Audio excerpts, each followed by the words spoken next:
বিয়ের মরশুম তো শুরু হয়ে গেল এবং আমাদেরও কিন্তু কাজ একটু একটু করে আসা শুরু হয়ে গেল।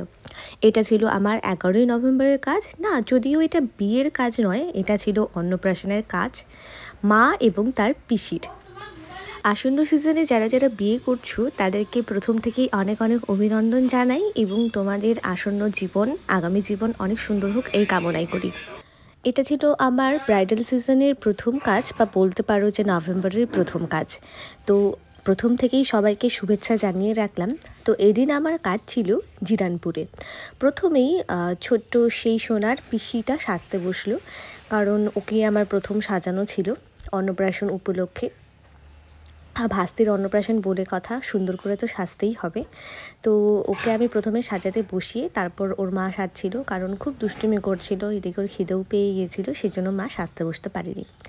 তো এই সিজনে একটাই কথা বলবো সবাইকে, যে সবাই একটুখানি সময়টা মেনটেন করো এবং সবাই, আমরা মেকআপ আর্টিস্টরা চেষ্টা করেই থাকি সবাইকে তার সেরাটা সাজিয়ে দেওয়ার জন্য, কিন্তু টাইমের এদিক ওদিক হলে কী হয়, আমাদের সাজানোর সেই আমাদের একটা তাড়াহুড়া চলে আসে, কারণ পরবর্তী ব্রাইডদের কাছে যেতে হয়।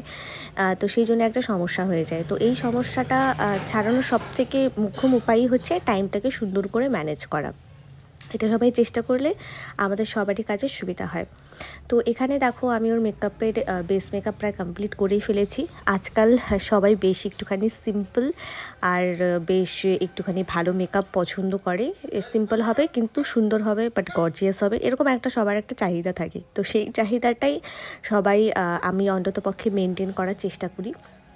ও শাড়িটা এত সুন্দর পরেছিল যে ওর লুকসের সাথে বেশ একটু সফট অ্যান্ড সোবার লুকগুলোই বেশি ভালো লাগলো, সেটা কিন্তু আমারও মনে হয়েছে এবং ও চয়েসটা দেখলাম আমার মনের কথার সাথে একদমই মিলে গেছে। তো আমার কোনো অসুবিধাই হয়নি এবং ও পুরোটা দায়িত্বই কিন্তু আমার ওপর ছেড়ে দিয়েছিল, বারবার বলছিল দিদি তোমার মতো তুমি সাজাও। তো এই হচ্ছে আমার পছন্দ মতো যখন আমি ওকে সাজিয়েছি, হেয়ারস্টাইলটা দুজনে কনসাল্ট করে সাজানো হয়েছে। তো আলটিমেটলি এটা হচ্ছে ওর ফাইনাল লুক। এরপরে যার অন্নপ্রাশন তার মায়ের সাজার পালা। তো প্রথমেই আমি শাড়িটা পরিয়ে নিয়ে এই জয়াদিকে বসিয়ে দিলাম সাজানোর জন্য। জয়াদি সম্পর্কে একটাই কথা বলবো, জয়াদির বিয়েতে এবং রিসেপশনে কিন্তু আমিই সাজিয়েছিলাম, সে প্রায় বছর 3 আগের কথা। তুফানগঞ্জে বিয়ের সাজ সাজিয়ে তারপর জিরানপুরে গেছিলাম রিসেপশন মেকওভার করতে। তো সেই জয়াদি আবার আমাকেই মনে রেখে আবার আমাকেই বুকিং দিয়েছে তার মেয়ের অন্নপ্রাশনের দিন সাজার জন্য। তো এর থেকে বড় একটা ক্লায়েন্টের কাছ থেকে আর কি পাওয়ার আশা করতে পারি আমরা মেকআপ আর্টিস্টরা। এক জায়গায় যখন বারবার ডাক পড়ে, এর থেকে হয়তো ভালো কিছু আমার মতো এই সামান্য মেকআপ আর্টিস্টের কাছে এর থেকে বড় আর কোনো কিছুই নয়। তো জয়াদি যে আমাকে মনে রেখে ডেকেছে আমাকে সাজানোর জন্য, তার জন্য অসংখ্য ধন্যবাদ জয়াদিকে। আমিও চেষ্টা করেছি জয়াদিকে বরাবরের মতো একটুখানি ভালো করে সাজিয়ে দেবার জন্য।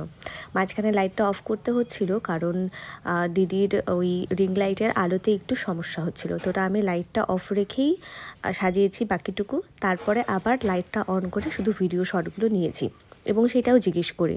এবং এখানেও একটা কথা বলে রাখি, ক্লায়েন্টের কমফোর্টেবিলিটি আমাদের কাছে কিন্তু মেইন প্রায়োরিটি, বিশেষত আমার কাছে। তারা যেভাবে বলবে আমি অন্ততপক্ষে সেভাবেই কাজ করার চেষ্টা করি এবং বাকিটুকু তো ভগবানের ওপর ডিপেন্ড করে। যাকে এই হচ্ছে জয়াদির ফুল অ্যান্ড ফাইনাল লুক, প্রায় হয়েই গেছে।